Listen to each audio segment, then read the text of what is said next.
Bonjour, bonjour, regardez-moi ces beaux fromages et ces beaux graphiques. Aujourd'hui, on vous parle chiffres et habitudes de consommation avec notre invité.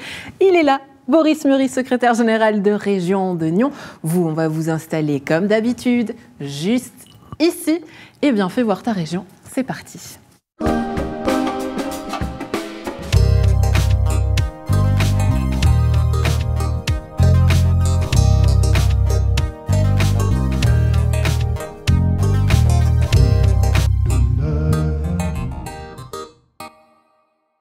Les habitudes de consommation du Grand Genève et du district de Nyon ont fait l'objet d'une enquête actualisant des résultats de 2018. Mais alors, qui consomme où, comment et avec quel montant? Eh bien, on va en parler avec notre invité, Boris Muri. Bonjour, bienvenue. Bonjour Andrea. Je suis ravie de vous recevoir. Installez-vous seulement, prenez place. Alors, les chiffres sont prêts, ils sont juste là. Une jolie enquête qui a été réalisée déjà en 2018 et vous remettez le couvert déjà. Qui a réalisé cette enquête? Alors c'est surtout pour le compte du Grand Genève, donc cette agglomération dont on fait partie, on représente 10% de cette agglomération. Pourquoi? Vous l'avez dit en introduction, on veut savoir qui consomme quoi, où, pour combien. Pour nous c'est très important et on l'a vraiment dirigé cette enquête pour des fins de vision politique sur toutes les problématiques d'aménagement du territoire, de mobilité. Donc c'est pas une enquête à proprement parler pour l'économie, mais c'est vraiment pour tout ce qui est planification. Donc pour nous, techniciens, et pour les politiques, pour prendre les bonnes décisions, voir si les décisions et la politique, la stratégie de 2018 commencent à porter ses fruits. Oui, il y a des lignes directives, des recommandations, on va y revenir notamment en fin d'émission. Mais du coup, cette adresse, elle s'adresse à tous ces gens. Mais est-ce qu'on pourrait y voir également peut-être des conseils en matière d'économie pour notre région, pour les commerces, acteurs locaux de chez nous? Alors oui, ça de toute façon, parce qu'on voit des tendances, on voit ce que les consommateurs achètent, où ils vont acheter. On a même plutôt des bonnes nouvelles avec ces résultats. Et c'est vrai qu'il y a peut-être des commerçants qui peuvent se dire « Ah, telle tendance, je dois aller dans cette direction pour pouvoir répondre aux consommateurs ». Alors, on va décrypter les chiffres en votre compagnie dans les grandes lignes. Alors déjà, si on fait une petite synthèse de l'étude, qu'est-ce qu'elle dit ? Tout d'abord, elle dit que la consommation, le niveau de consommation, donc les montants, restent stables pour un ménage. Dans notre district, on va plutôt parler de notre district et pas du Grand Genève, parce qu'on a quelques différences, mais je crois qu'on va plutôt intéresser... Région de Nyon. Région de Nyon, notre district. Ça. Donc c'est plutôt stable.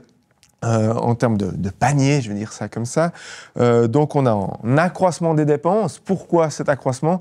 Parce qu'on a aussi un accroissement de la démographie. Donc on voit qu'on est assez proportionnel à ce niveau-là. Oui, alors justement, si on va prendre le premier graphique, on va prendre cette carte. Voilà, caractéristiques du district, 110 habitants. 45 849 ménages. Et par ménage, on entend 2,40 personnes par ménage. Qui consomme le plus dans notre district, Boris ? Alors c'est sans surprise la ville-centre, c'est à Nyon qu'on a le plus de consommation, ça c'est normal. Ensuite on a également Gland, toujours une ville. On voit également que Chavannes-Centre et Signy-Centre sont également des gros pôles de consommation. On a également Rolle qui a sa part belle du... Oui. Ouais, on va décrypter tout ça ensemble, mais si on prend peut-être Vic, 38 millions, là ça peut être une surprise. Pourquoi est-ce que Vic sort comme ça du lot alors qu'a priori, on pourrait se dire en termes de taille, elle est plus petite? Oui, mais il y a quand même 2 ou 3 magasins qui sont implantés sur la commune de Vic. On ne va pas citer ici les noms de marques, mais c'est clair que ça a une attractivité pour la population et passablement d'achat à cet endroit-là. Donc finalement, les villes restent les maîtresses et celles qui consomment le plus. Oui. Pas de surprise à ce niveau-là. Entre 2018 et 2024, les dépenses des ménages du district de Nyon ont augmenté de 14%, soit 110 millions de plus. Donc les ménages du district de Nyon ont dépensé 870 millions de francs pour leur consommation courante. Ça représente 11% des dépenses du Grand Genève. Quelle est la répartition des dépenses des habitants ? Bon, on la voit ici, donc il y a plus de 50%, et c'est logique, qui sont vraiment dans l'alimentaire. Donc les gens ont besoin de manger et de s'hydrater, donc ça c'est normal. Équipement de la personnes, c'est le deuxième poste avec 16%. Donc on entend par là tout ce qu'on porte, hein, autant les habits, les bijoux, les lunettes, les produits de beauté. Donc c'est ce qu'on a dans cette catégorie équipement de la personne. Et ensuite, biens culturels et de loisirs, là on va être autant sur tout ce qui est matériel électronique que en livres. En DVD, on en achète quand même de moins en moins. Oui, c'est vrai, ça se fait moins. On entend beaucoup dire qu'aujourd'hui, tout a augmenté, hein, que le coût de la vie a augmenté, et pourtant, pas de réelle importance dans notre district. Comment est-ce qu'on l'explique? Alors, déjà, on explique, et on voit par les chiffres qu'on est stable en consommation, donc on a encore la capacité dans notre district d'aller faire nos courses, d'acheter tout ce qu'on a besoin. Donc ça, c'est important. Maintenant, on a toujours la même part dans nos achats. Ce qu'on va utiliser, ça, c'est des dépenses de consommation. Alors, ce n'est pas les besoins de nécessité. On a plus que les besoins de nécessité dans cette enquête. Mais on voit que cette part, elle est constante. Donc, c'est clair que si tout le reste augmente, ça donne peut-être un peu moins de marge aussi sur d'autres activités de loisirs. Mais c'est vrai qu'on a la chance d'être dans un district qui est attractif et qui est dynamique. Oui, justement, par rapport au Grand Genève, notre district consomme... où est-ce qu'il en est, justement, par rapport à cette consommation du Grand Genève? Alors, on est la part du Grand Genève qui consomme le plus. Donc, on pourrait se dire aussi, est-ce qu'on est les plus riches? Ça nous colle un petit peu au basket. Alors, c'est l'étiquette. Ouais. Oui, on est peut-être les plus riches en termes de pouvoir d'achat. Mais après, on a aussi d'autres dépenses qui sont aussi plus élevées que certains de nos voisins. Donc, on n'a pas encore fait toute l'analyse en détail. À la fin, ce qui reste en économie. On va s'intéresser désormais à la répartition du chiffre d'affaires sur le territoire avec 5 pôles. On le disait tout à l'heure, les villes de Nyon, Gland, Rolle, Signy-Centre et Manor-Chavannes, 2 centres. Là, c'est intéressant justement. On peut voir une petite compétition entre Signy-Centre et Manor-Chavannes. Je crois que ça vous a d'ailleurs surpris ces chiffres. Oui, alors, ce qui est déjà assez étonnant et assez significateur, c'est qu'on voit dans ces camemberts, ces répartitions, si on prend l'ancien graphique, que Nyon, c'est vraiment là où il y a le plus d'achats. La taille du graphique le montre, mais on a une répartition qui est très proche de la répartition globale de notre district. Ça veut dire qu'on trouve un peu de tout ce qu'on a besoin, on peut le trouver à Nyon. Ensuite, quand on regarde les autres, si on prend Rolle, qui est une autre extrême, on voit que à Rolle, les gens achètent, consomment localement, consomment dans les magasins de Rolle, mais c'est plutôt des denrées alimentaires. Et après, il y a Signy-Centre et Manor-Chavannes qui sont 2 entités qui ont à peu près le même volume de chiffre d'affaires, mais on voit que les répartitions sont bien différentes. Donc on va pouvoir dire que les gens qui vont à Signy-Centre vont avant tout y aller pour acheter de l'alimentation et un peu de biens de la personne, donc des habits. C'est aussi les magasins qu'on retrouve dans ce centre commercial. Par contre, à Manor, la répartition et le taux pour la nourriture est bien moindre et les gens vont aller à Chavannes-Centre plutôt pour d'autres biens de consommation. Puis, là, on voit une petite souffrance justement du côté de ces grands centres qui deviennent moins attractifs. Pourquoi ? Alors, effectivement, on voit dans l'enquête que tous les magasins de plus de 1000 mètres carrés, eux, ont un peu moins de chiffre d'affaires, perdent des parts de marché, alors que, et c'est ce qui est positif pour nous, les plus petites enseignes et dans les centres-villes, eux, résistent bien, voire ont des meilleurs résultats qu'en 2018. C'est vrai qu'il y a une prise de conscience, il y a une volonté politique également de consommer local, de consommer avec des circuits courts et une attractivité des centres urbains. Donc on voit que cette vision et cette stratégie politique commencent à prendre. Et c'est très intéressant, hein, Boris Muri, permettez-moi de vous interrompre, parce qu'on a souvent entendu dire les commerces, notamment dans les villes, dire qu'elles avaient perdu beaucoup de clients, notamment dans les centres-villes, que tout le monde se déplaçait à Signy-Centre, il y avait cette histoire de mobilité et de parking. Et bien là, justement, les chiffres disent le contraire. Alors, les chiffres, effectivement, disent que les centres-villes se portent plutôt bien. Maintenant, attention, c'est une étude globale. Ça ne veut pas dire que tous les magasins se portent bien. Donc, il y a des cas particuliers où certains commerçants qui, effectivement, pour eux, ça reste difficile. Et puis d'autres commerçants qui, au contraire, se portent très bien. Oui, la recommandation, justement, que vous pourriez donner, je crois, pour garder l'attractivité en ville, c'est notamment la diversité. Alors, c'est la diversité et... Alors, dans notre district, on a gardé, on a dit, cette valeur de pouvoir d'achat ou bien la quantité de dépenses dans notre district assez stable, alors qu'on voit que dans les grands centres urbains, là, il y a des pertes de marché. Pourquoi? Qu'est-ce qu'on fait comme analyse? On se rend compte que quand on ne peut plus s'identifier au magasin, donc cette diversité, ces plus petits magasins, les gens achètent un petit peu moins et c'est pas qu'ils achètent moins, c'est qu'ils achètent différemment. Et ils vont plutôt acheter en ligne, mais je pense qu'on va en revenir sur cet achat en ligne. Ouais.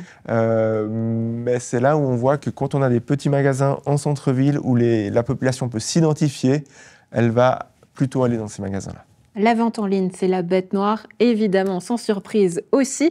De 2018 à 2024, 3 fois plus de ventes est faite en ligne. Alors là, justement, on a aussi une slide qui va nous montrer ça à l'image sur les chiffres de la vente en ligne, exactement. 57% qui est quand même fait du côté de l'alimentaire.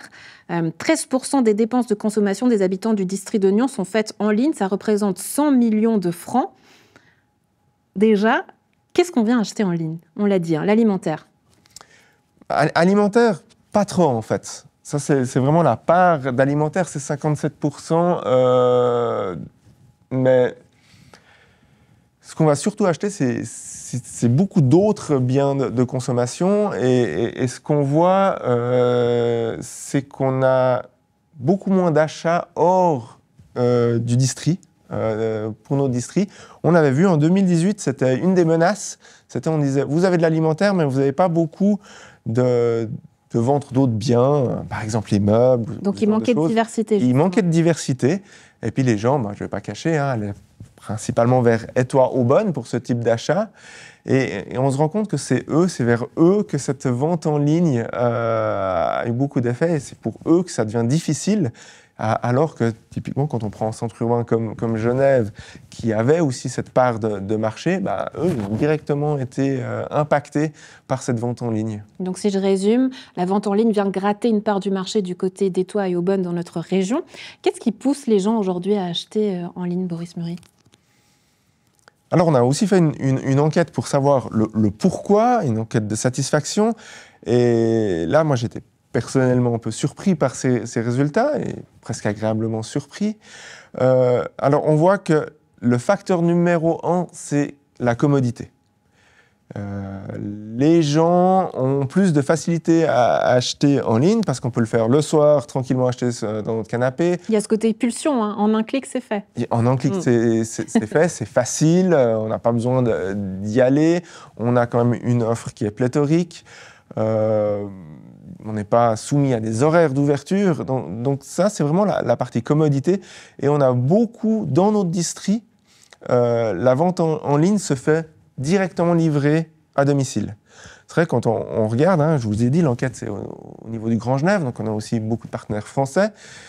Et ils ont beaucoup plus l'habitude de faire ce qu'on fait le click and collect, oui. Donc d'acheter en ligne et d'aller chercher dans des points relais, ce que nous, on fait quasiment pas dans notre district. Donc on a cette commodité de se faire livrer à la maison, donc c'est une des facilités. Et moi, je pensais que c'était aussi une question de tarif, et en fait, relativement peu. Ouais. Et ce qui est surprenant, vous parliez tout à l'heure des horaires, Boris Muri.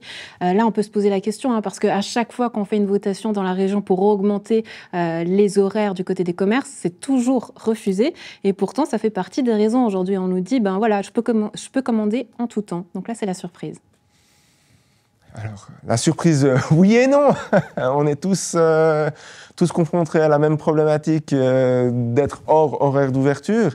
Et en même temps, quand on a ces votations, il y a d'autres facteurs qui rentrent en considération, comme est-ce qu'on veut que les gens travaillent sans arrêt, et c'est aussi le confort pour les travailleurs qui rentrent en considération, alors que là, on parle de confort du consommateur. Et c'est, je pense, cette balance qui fait que lors des votations, on est plutôt sur non à une ouverture plus étendue, alors que là, on voit que c'est le facteur numéro 1, la commodité, qui fait que les gens achètent en ligne. Une valeur plus sociale. Autre point, et notamment qui impacte la mobilité, c'est ce chiffre, 85% des habitants qui achètent en ligne se font livrer à domicile. Donc là, forcément, ça crée du trafic et ça crée des questions sur la mobilité. Donc, chose que vous allez suivre, j'imagine, de près. Ah oui, c'est justement, je vous l'ai dit en introduction, le but de cette étude, c'est avant tout pour faire des planifications en termes d'aménagement du territoire, de mobilité. Donc pour nous, c'est important ces résultats, et on voit qu'on doit trouver des solutions. Là, en l'occurrence, on appelle tout le temps le dernier kilomètre pour ces livraisons. On peut voir le verre à moitié vide ou à moitié plein, comme toujours. Après, il faut interpréter, puis il faudra fournir la bonne solution à cette problématique. Mais oui, on se fait livrer. Alors, on pourrait dire, c'est embêtant parce qu'on a plein de camions et de camionnettes qui livrent. Oui. Maintenant, si on arrive à organiser cette livraison par des conditions cadres, je n'ai pas encore la solution, oui. Mais on va y travailler. On pourrait se dire, c'est peut-être une camionnette qui va faire le tour de lotissement, le tour de quartier pour faire toutes les livraisons. Et c'est pas à chaque fois un individu qui va prendre sa voiture, parce qu'on voit qu'il y a encore plus de 70% des achats qui sont faits en voiture. Également, pour des questions de commodité, on voit que les gens sont sensibles maintenant à acheter des biens qui sont lourds. Et c'est quand même plus agréable de se faire livrer devant la porte des éléments qui sont lourds. Donc, on doit vraiment trouver des solutions, et pour nous, ça, c'est très intéressant. Un petit mot sur la consommation transfrontalière, pas facile à dire. On a toujours cette idée que finalement, dans notre district, on va consommer chez nos voisins. Est-ce que ça, c'est une vérité ou pas? Qu'est-ce que les chiffres disent? Alors, on va consommer chez nos voisins, mais pas tant que ça. On avait 9% de la consommation transfrontalière en 2018. Là, on est à 8%, donc les chiffres sont équivalents. On est dans la marge d'erreur de l'enquête. Mais il faut aussi dire que nos voisins viennent aussi consommer chez nous. Donc, l'un dans l'autre, je crois qu'il n'y a pas de raison de regarder l'autre avec animosité, ou au contraire, il faut juste qu'on travaille main dans la main et ensemble pour trouver les bonnes solutions. Oui, quel type de produits, justement, peut-être nos voisins viennent chercher ici dans notre district et dans le Grand Genève? Alors, je crois que je ne vais pas trahir de secret. On est au courant que pour nos amis frontaliers, tout ce qui est bien électronique, aussi avec la différence de TVA, est vite plus avantageux pour les Français de venir acheter ça en Suisse. Et puis les Suisses vont plutôt aller acheter peut-être des biens alimentaires pour diverses raisons. Alors, il y a la notion de prix. Oui, il y a des familles où c'est important parce que, on a vu, on l'a dit, il y a le pouvoir d'achat qui diminue. Oui. Donc, je comprends, moi, personnellement, tout à fait les personnes qui ont ce besoin. Mais il y a aussi certains produits, et ça, on le voit très clairement dans l'enquête, certains produits qu'on ne trouve pas dans nos magasins, et les gens vont en France pour aller chercher tel type de produit parce qu'ils ont soit eu cette habitude, soit qu'ils ont découvert ce produit et qu'ils ont envie d'avoir ce produit. Vous restez avec moi, Boris, parce que la TVA, vous en avez parlé, et puis il y a eu du changement depuis ce début d'année. Et oui, si vous comptez faire vos courses en France voisine, il faut désormais surveiller vos tickets de caisse. La franchise au-delà de laquelle la TVA suisse doit être payée a été abaissée au 1er janvier. Désormais, il faut déclarer tous les achats dès 150 francs contre 300 francs auparavant. Yvan Mulone a fait le point avec la porte-parole de l'Office fédéral de la douane. Justement, on la retrouvait sur place. Depuis le 1er janvier de cette année, la franchise valeur s'est abaissée. On est passé de 300 francs à 150 francs par jour et par personne. Si vous faites des courses en dehors de nos frontières, ou si vous rentrez de vacances, ou si lors de vos vacances, vous êtes allé dans la famille et on vous a fait un cadeau, si la marchandise dépasse la valeur de 150 francs, il faut la déclarer. Toutes les personnes et les enfants aussi sont compris, donc c'est par jour, par personne, enfants compris. Il y a le taux normal de TVA à 8,1% et il y a le taux réduit à 2,6%. Ce taux réduit concerne les denrées alimentaires, les boissons non alcoolisées, les livres et les revues, les aliments pour animaux, par exemple. On peut déclarer la marchandise oralement dans les douanes occupées. Il y a la douane de Bardonnay, elle est occupée 24/24. Dans les postes qui sont pas occupé 24 heures sur 24. Et ici, à Chabannes-de-Baugy, c'est le cas. Il y a la possibilité de déclarer la marchandise par une boîte à déclaration. Il existe une troisième option? Alors ça, c'est l'option digitale qui est très pratique, très confortable. L'application s'appelle QuickToll. On peut déclarer des marchandises, on peut aussi consulter les prescriptions en vigueur et à la fois faire directement le paiement, tout ça confortablement en quelques clics. Quand on utilise cette application, la première fois, il est très clairement stipulé qu'on va utiliser QuickToll avec le taux de 8,1%. QuickToll a cette limite, mais il faut dire une chose, à partir de 2026, il est prévu que l'application QuickToll, qui aura vu une refonte, elle propose les deux taux. Donc le taux à 8,1% et le taux à 2,6%, le taux réduit de TVA. Donc, vous aurez compris l'astuce. Jusqu'en 2026, si vous faites la queue et que vous déclarez verbalement votre marchandise, vous pourrez bénéficier du taux réduit. Ou alors, encore plus simple, vous faites vos achats en Suisse et là, plus de questions qui se posent. J'ai l'impression, Boris Muri, que cette hache de guerre entre France et Suisse, elle est désormais terminée. L'ennemi commun, c'est vraiment la vente en ligne. Alors, c'est ce qui ressort de cette enquête, effectivement. C'est la part de vente en ligne qui augmente quand même, vous l'avez dit, plus de 3 fois plus en 6 ans seulement. Alors, on voyait quand même que la vente en ligne augmentait. Maintenant, la part devient quand même grande et importante. Si on continue avec ce rythme de croissance, là, on va commencer gentiment à grappiller ces parts vraiment sur nos commerçants. Oui, on le disait tout à l'heure avec Aubonne et toi qui perd déjà quelques parts de marché. Mais le risque, c'est quoi finalement? Le risque, c'est j'ai tendance à dire, c'est la spirale. Plus on commande en ligne, moins les commerçants vont pouvoir avoir de chiffre d'affaires, donc moins d'offres. Donc, on aura plutôt tendance à dire je ne vais pas aller chez le commerçant parce qu'il n'a pas l'offre qui m'intéresse, donc commander encore plus en ligne. Et à la fin, le système ne tient plus, puis c'est les commerçants qui vont devoir fermer, et là, on n'aura vraiment plus d'offres locales. Donc, il y a une responsabilisation aujourd'hui du citoyen et du consommateur à faire. Il y a une vraie responsabilisation. On ne peut pas demander d'avoir le service dans le magasin, d'aller pouvoir tester, voir le produit, et après, vouloir commander en ligne pour avoir toute la commodité et les prix en ligne. Donc, au bout d'un moment, l'acheteur doit lui-même faire sa réflexion, dire qu'est-ce que je veux pour l'avenir. Est-ce que je veux conserver des magasins, des places d'emploi aussi, hein.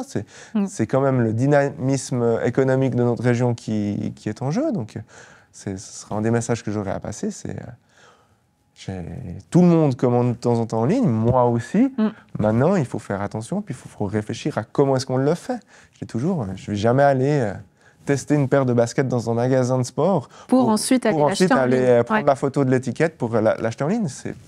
J'estime que ce n'est pas correct. Oui, et surtout que le prix n'a pas grande différence, on l'a dit aussi tout à l'heure. Un chiffre qui m'a marqué, c'est concernant l'opinion des habitants du district de Nyon sur les commerces. Je crois que c'est un chiffre qui vous a également marqué, Boris Muri. 38%, seuls 38% des habitants estiment que les commerces du district répondent à la plupart de leurs attentes. C'est un chiffre qui est assez faible quand même. Donc on a une opinion sur nos commerces qui est quand même assez négative. Il est faible, et j'ai regardé, parce que effectivement c'est un chiffre qui m'a surpris, et on est cohérent avec le reste de la Suisse. Donc c'est un chiffre qui est aligné avec le reste de la Suisse, qui reste faible, et en fait faut... Donc le mécontentement n'est pas plus grand chez nous qu'ailleurs. Exactement. Ouais. Et je pense, ça c'est ma première interprétation, qu'il faut prendre un peu ce chiffre avec des pincettes. Si tout le monde était mécontent pour la même raison, là, on aurait un vrai signal d'alarme, hein, et on devrait vraiment agir. Là, il faut qu'on surveille. Ce serait bien de remonter ce chiffre. Mais ce qu'on a un peu regardé, c'est qu'il y a des personnes qui sont mécontentes par les horaires d'ouverture, par l'offre, par les prix, par les places de parc, par la disponibilité. Donc c'est plein. À chaque fois, c'est un élément différent qui fait que. Donc plein de sensibilités différentes. Exactement. Difficile de satisfaire tout le monde. Aujourd'hui, pour revenir et pour faire un bilan de tout ce qu'on a dit, quelles recommandations, vous, Région de Nyon, vous faites aux autorités? Quelles seraient les recommandations que vous pourriez donner? Parce que vous n'êtes pas un levier, enfin vous avez ce levier politique entre guillemets, mais c'est pas vous qui prenez les décisions. C'est quoi les recommandations que vous faites aujourd'hui à nos autorités politiques dans notre district de Nyon? Alors, déjà, je vais souligner le positif. C'est qu'on voit qu'en 2018, on avait comme avertissement, comme danger, le manque de vivacité dans les centres urbains. Typiquement, l'étude montrait qu'il y avait un danger pour nos commerçants en ville. Et là, on voit qu'on n'a déjà plus ce message d'alerte. Donc, on voit que les mesures qu'ont pris les politiciens, qu'on a essayé de mettre après en place, citer, par exemple, Nyon a mis en place des bons d'achat à Nyon, Gland est aussi assez actif pour la mise à disposition de locaux, par exemple, pour des gens qui veulent se lancer. Donc toutes ces démarches et toute la communication auprès de la population fait son effet. Et ça, c'est très positif. On doit continuer dans cette direction. C'est la volonté, je crois, des autorités politiques. Il y a une vraie prise de conscience sur les circuits courts, sur le consommer local. Consommer autrement. Consommer autrement. Donc ça, c'est pour l'aspect positif. Le négatif, ce qu'il faudrait améliorer ou ce à quoi il faudrait faire attention. On l'a dit, aujourd'hui, il y a cette problématique de vente en ligne. Donc là... rendre attentif à ça et communiquer là autour. De nouveau, je ne me bats pas contre la vente en ligne, c'est pas le message que je veux faire passer, mais il faut le faire de manière intelligente. C'est une chose. Et peut-être que pour les magasins, là, c'est une prise de conscience. On disait, qu'est-ce que ça peut apporter aussi aux commerçants? Se dire, ne pas d'avoir d'e-shop, c'est peut-être pas une très très bonne idée aujourd'hui. Parce que oui, il y a une part d'achat en magasin, mais peut-être qu'on va se priver d'une part de plus en plus grande de clientèle. Oui, consommer mieux et peut-être autrement. Là aussi, des questions et des décisions politiques qui vont devoir être prises dans les années à venir. Boris Muris, secrétaire général pour Région de Nyon, merci beaucoup d'être venu sur notre plateau, d'avoir commenté ces chiffres en notre compagnie. Et puis on suivra évidemment ce dossier en donnant cette fois-ci la parole au côté politique. Quelles suites, quelles décisions vont être prises, quelles vont être les directions générales du côté du politique, avec notamment Christine Giraud qui sera prochainement invitée dans l'émission FC Politique. Très belle suite de programmes à tous. Bonne soirée, bonne journée. À tout bientôt. Ciao, ciao.